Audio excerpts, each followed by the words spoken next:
নমস্কার বন্ধুরা, সন্দীপ গাঙ্গুলি ইউটিউব চ্যানেলে আপনার সবাইকে স্বাগত জানাই। তো বন্ধুরা, ব্যবস্থা নিচ্ছে সরকার, শীঘ্রই নিষিদ্ধ করা হবে 18 লাখ মোবাইল সিম, শাস্তি পাবে এইসব মানুষ। তো বন্ধুরা, আজকে সেই নিয়ে সব কিছু বিস্তারে যাবো। কোন 18 লাখ সিম বন্ধ করা হচ্ছে, কাদের বন্ধ করা হবে। তো বন্ধুরা, সেই জন্য ভিডিওটি প্রথম থেকে শেষ পর্যন্ত অবশ্যই দেখবেন। আর যদি বন্ধুরা চ্যানেলটি নতুন হয়ে থাকেন তো বন্ধুরা চ্যানেলটি অবশ্যই সাবস্ক্রাইব করবেন যাবতীয় কিন্তু লেটেস্ট নিউজ পাওয়ার জন্য। তো বন্ধুরা, কেন্দ্রীয় সরকার নতুন একটি পরিকল্পনা তৈরি করেছে, যার আওতায় প্রায় 18 লাখ সিম ও মোবাইল সংযোগ বন্ধ করা হবে। এই প্রথম এত রেকর্ড সংখ্যক মোবাইল সংযোগ ও সিম কার্ড বন্ধ করতে চলেছে সরকার। গত 9 মে টেলিকম যোগাযোগ বিভাগ জিও, এয়ারটেল, ভিআইয়ের মতো টেলিকম সংস্থাগুলিকে 28,220টি মোবাইল ব্যান্ড বন্ধ করার নির্দেশ দিয়েছে। এছাড়া প্রায় 20 লাখ মোবাইল সংযোগ পূর্ণ যাচাইয়ের নির্দেশনা দেওয়া হয়।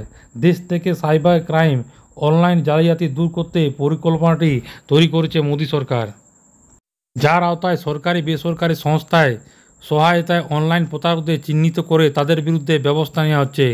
রিপোর্ট অনুযায়ী টেলিকম সংস্থাগুলি মোবাইল সংযোগ এবং সিম কার্ডগুলি পুনরায় যাচাই করবে, তারপর তারা সেগুলি ব্লক করতে পারে। টেলিকম সংস্থাগুলি আগামী 15 দিনের মধ্যে জাল মোবাইল সিম কার্ড বন্ধ করার দায়িত্ব দেওয়া হয়েছে। তার পাশাপাশি প্রতিবেদনে বলা হয়, দেশের মোবাইল ফোন ভিত্তিক সাইবার অপরাধ ব্যাপক হারে বেড়েছে। National cyber crime report portal অনুসারে ডিজিটাল আর্থিক জালিয়াতির ফলে 2023 সালে প্রায় 10,319 কোটি টাকার ক্ষতি হয়েছে। প্রায় 6,90,000 অভিযোগ জমা পড়েছে।